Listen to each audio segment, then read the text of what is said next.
All right, thank you for staying with us. We have Mr. Yule Ojo. He's the CEO of Fushure, a Web3 productivity company, and we'll be discussing Web3. Mr. Yule, thank you for coming on the program today. It's my pleasure. Thank you so much for having me. Okay, great. So we're going to go straight into the business of today's program. We've heard people talk about Web3, and it's almost becoming a normal palace now. But can you just tell us in play terms what Web3 is all about? Okay, so really simple. Web3 is a move away from all that we know today about the internet. So Web3 is a concept that pushes the idea of decentralization, blockchain technologies, and token-based economy. So that's what Web3 is in a nutshell. Okay, you said it's a movement from where? It's a movement away from what we currently are, what we're currently familiar with, right? So Web3 pushes the concept of decentralization, a token-based economy, and basically blockchain technology. Okay, so currently, are we running those technologies now? Because you said we're moving from, are we running those technologies now? Or is it a lower version of Web3? Or is there something this present technology, what's it called?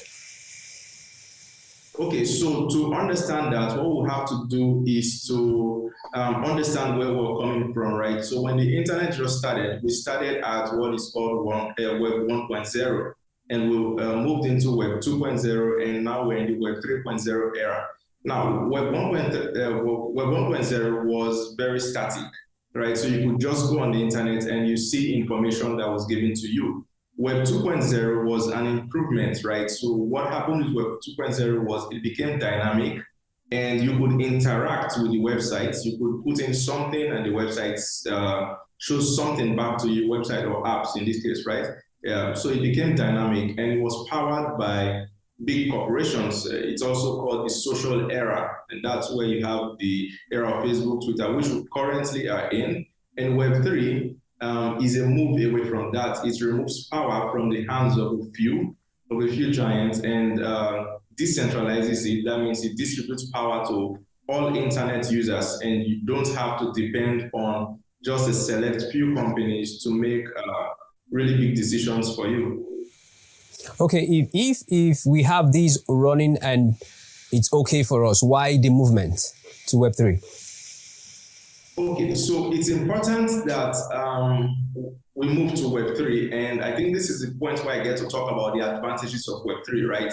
So Web 2.0, from the tech aspect of it, is limited because we have big companies running on servers, and these servers could go offline anytime. Web 3.0 is a move away from that. It's a serverless technology depending on blockchain. So the back end of it is handled by thousands of computer nodes connected, right? So there is zero chance of having your website or your service go offline, right? So that's like from the tech angle of it, but there are several advantages from other angle of it as well. And you talk about permissionless technology. In this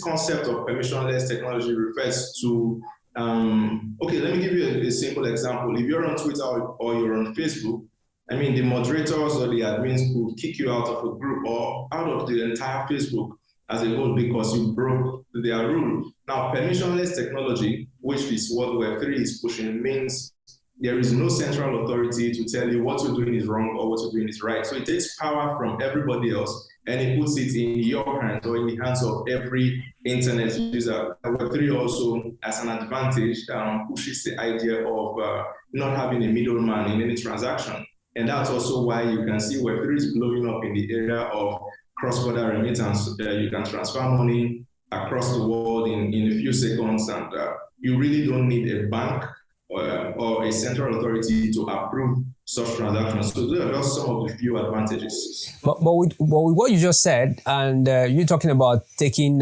control from maybe big corporations, from organizations to the hands of the internet users, does not pose a great threat to maybe compromise of data and security and every other thing? Okay, so yes, you're right. There is a bit of threat in that, but what you have to do is to put the threats and the advantages side by side, and then you evaluate and say which one brings the greater advantage for us. So there is also that threat, especially. Remember when I started talking about Web3 initially, I mentioned that it pushes token-based economies, and also I said it's permissionless, so you can do pretty much anything. And that is also what has led to DeFi platforms, decentralized platforms, where people are able to run lots of programs and dApps, including investment schemes, which has turned out to really not be so good because of the lack of a central authority. So we have a lot of people losing money. So yes, there is that risk there, but also I'm going to speak to the advantages again. And I think that's where blockchain technology comes into play. We're still in the early stages of blockchain technology, and we're still trying to understand what it is or what it actually will do or what it's capable of. But then it's important to understand that blockchain technology pushes the ideology that once something is committed to the block and it's approved, it cannot be changed. It's immutable, right? And this sort of security is what we need, especially when it comes to finances, when it comes to our privacy, and when it comes to doing business, really. And that's one of the major advantages that Web3 offers. Okay, great. So from what you just said, technology, of course, is not all bad, but whoever uses determines how good or how bad it is. Are there opportunities for, will I say, not just the young ones now, for everybody? What are the opportunities that lies within the Web3? Okay, so that's a fantastic question. Thank you for that. There's a lot of opportunities in Web3 at the moment. And I should mention that the skills that has enabled you to earn and make a living in Web2 era, they are also vital in the Web3 era. And this is because there are a lot of Web3 companies that need to be able to express their idea in tangible form. And then that means you're going to need web developers, right? And you're going to need technical writers, because a lot of the Web3 companies are focused on the technology itself and they forget the usability for everybody else. So you need technical writers who are going to translate code into something that everyday users can use. You also need people who will be able to manage communities. So we need project managers, we need community managers, we need copywriters here, we need graphics designers, we need UI, UX people. So all of the skills that has enabled you earn in Web 2.0 era are needed, and I would say at a grander scale when it comes to Web 3. So those are some of the opportunities that are needed, and I'm paying more attention to soft skills at the moment, even though Web 3, as we know, it is transcending just soft skills into more hard and technical skills now in these days. But then I'm paying more attention to soft skills. But from what you just listed now, it looks like you have more people in the tech. Looks like they're going to benefit more. Is that so?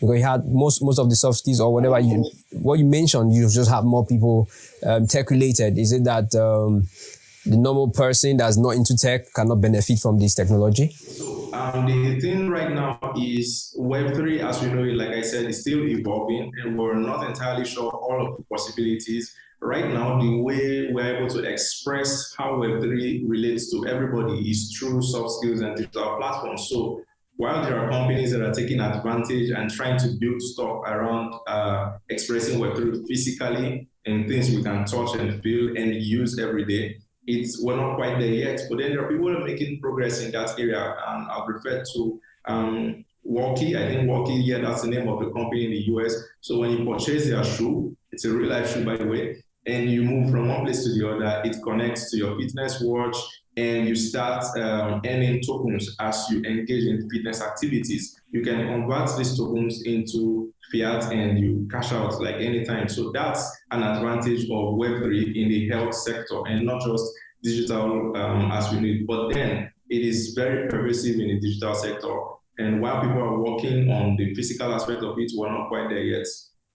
Okay, so relatively, it's a new technology that is still evolving. How can one get started if you want to get into it? Okay, so the easiest way for you to get started in Web3 is to, number one, pick up skills if you do not already have such skills. If you do have skills in the areas that I've mentioned above or earlier, including copywriting, web design, UI, UX, graphics design, and all those things, you just need to be able to express these skills in Web3 or for Web3 startups, because there are a lot of companies that are springing up in this space, and they need your skills to be able to reach the market, reach the number of persons that they are targeting. So it's a matter of, number one, picking up skills, number two, expressing soft skills for companies that need them. Okay, great. So what would be your final word for whoever? What's going to be our takeaway from you tonight? Okay, so what I'm going to say is we're still early to Web3. Everyone is still trying to figure it out. We don't quite know how to do or the scale to which it can really impact our lives in the future. So if you're thinking about stepping into Web3, you're still early. Start now.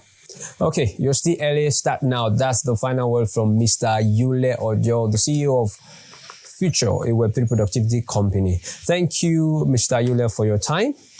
Thank you for having me.